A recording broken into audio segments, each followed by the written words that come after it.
Welcome back, ladies and gentlemen. We are here bringing you another week of insane indie MMA highlights that you may not have had time to watch, and it is all thanks to our good friend Caposa, who you've got to be following by now on Twitter at Grabica_Hitman for regional highlights just like these every week. What is up?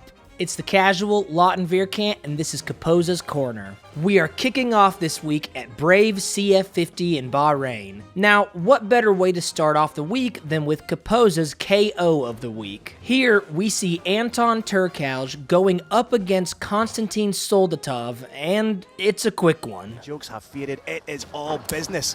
Big overhand. Oh, he dropped it! Oh! It's over! Just like that!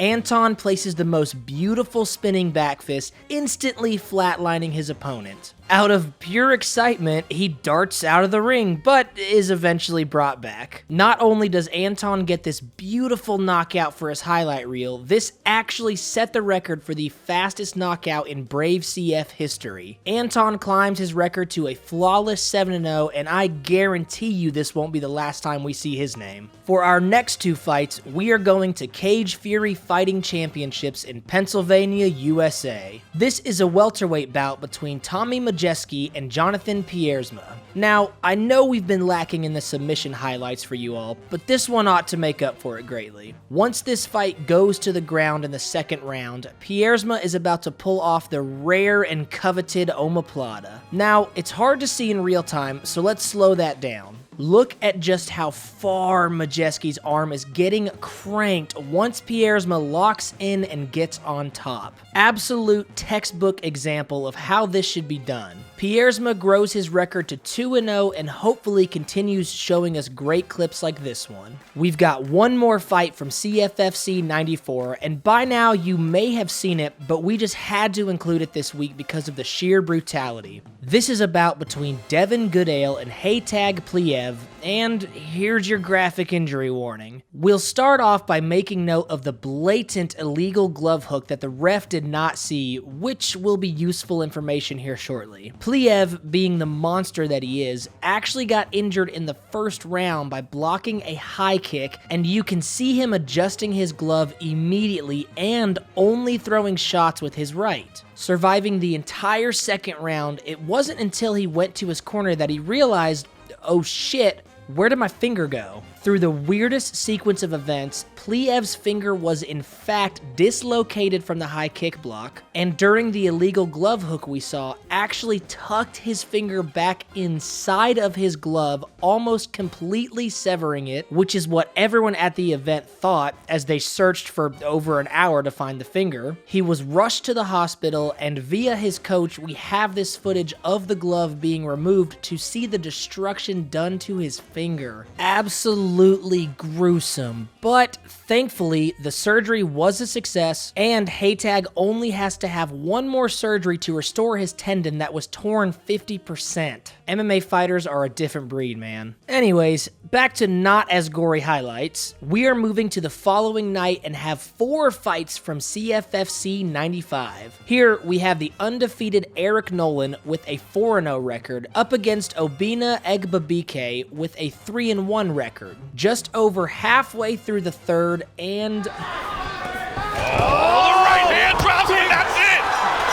absolutely beautiful clean right hand for the instant knockout, and why not one hammer fist just for safety's sake. Nolan grows his record to 5-0, and if he keeps this up, we are definitely going to be seeing him on a larger stage here soon. Let's play a game. Who do you think is going to win this fight by the looks of it right here? Seems pretty obvious, right? But that's the great thing about MMA. Anything can happen.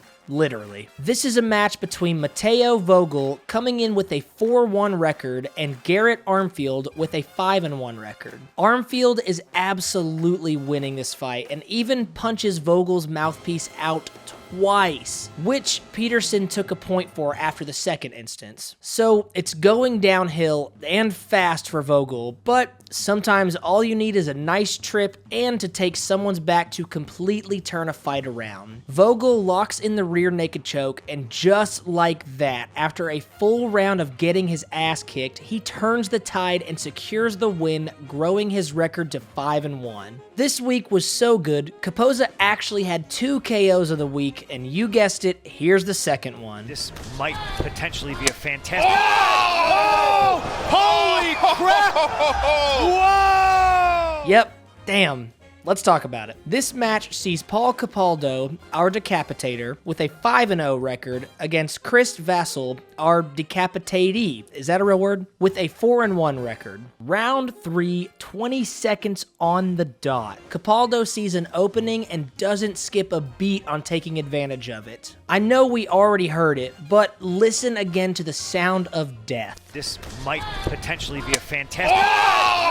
Capaldo grows his record to 6-0, and at this rate is someone we can see in a major promotion in the near future. For our last fight at CFFC 95, we see a matchup for the vacant lightweight belt between Zulkarnain Kamzabekov, yeah, I'm only going to say that once, his nickname is Big Zulk, with a 4-1 record, against Jesse Smith with a 4-0 record. 2 minutes into the second round, Big Zulk lands a dangerous head kick that usually would do the job, but Smith stands tall and tries to play defensively, which only lasts so long. With the inevitable ground and pound, Peterson has to call a stop to this fight. Big Zulk gets the win, improves his record to 5-1, and is our new CFFC lightweight champion. For our final event of the week with 2 fights, we are going to Icon Fighting Federation 6 in Sinaloa, Mexico. This match sees Jose Luis Rios with a 2-2 record facing Pete Rodriguez, showing a 2-0 record. It's never a great start to the day when you get rocked within 30 seconds of the fight,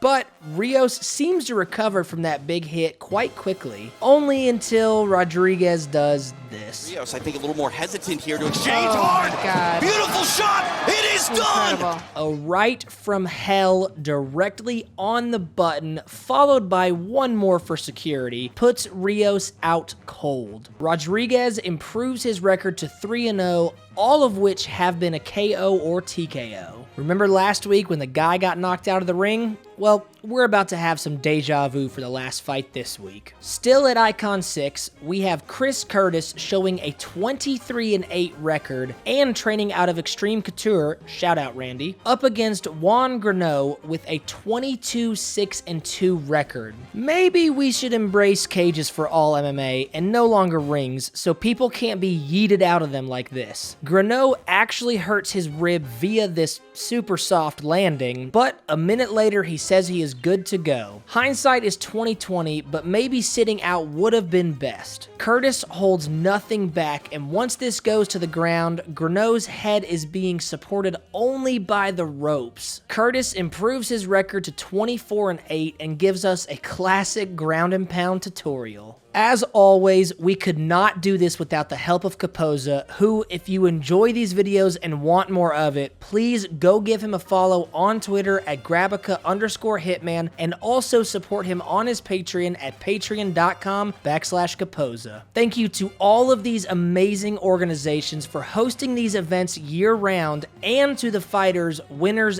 and losers, and we will see you all on the next video. Peace out.